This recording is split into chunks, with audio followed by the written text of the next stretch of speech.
भन्नाट रेसिपीमध्ये आपलं खूप खूप स्वागत. मी राजेश्री कदम.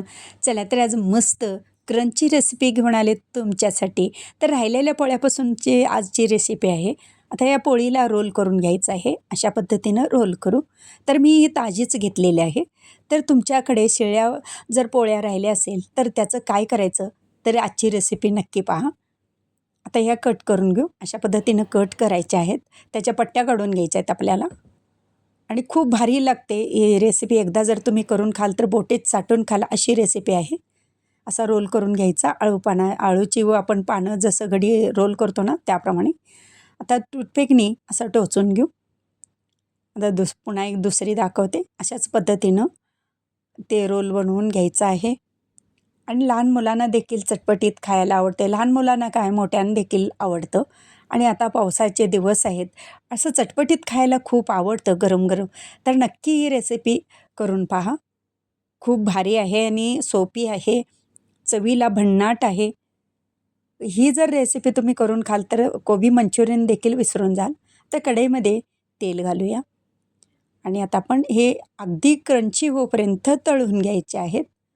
फार वेळ लागत नाही, झटपट होणारी रेसिपी आहे. आता या सगळ्या स्टिक याच्यामध्ये टाकूया आणि गोल्डन कलर येईपर्यंत तळून घ्यायचे आहेत.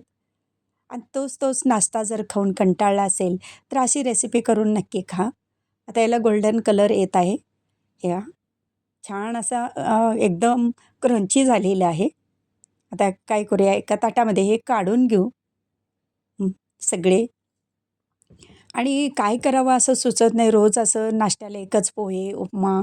बरेच जणी नेहमी बघायला गेलं तर घरी उपमा, पोहे हेच असतात. तर अशी झटपट होणारी रेसिपी करून खायची आणि मुलांना देखील खाऊ घालायचं मस्त. आता यातले स्टिक काढून घेऊ. अशा बघा रोल किती छान झालेले ना, अगदी कुरकुरीत झालेल्या आहेत त्या. त्यातल्या स्टिक पूर्ण काढून घ्यायच्या. आता अजिबात ओपन होत नाहीत त्या, कारण का तळल्यानंतर त्याला कठीणपणा येतो कुरकुरीत. आता आल्याची पेस्ट घालून घेऊया. तुम्ही घरी देखील करून घेऊ शकता. तर मी तयार आणलेली आहे. आता सोया सॉस घालूया 1 स्पून.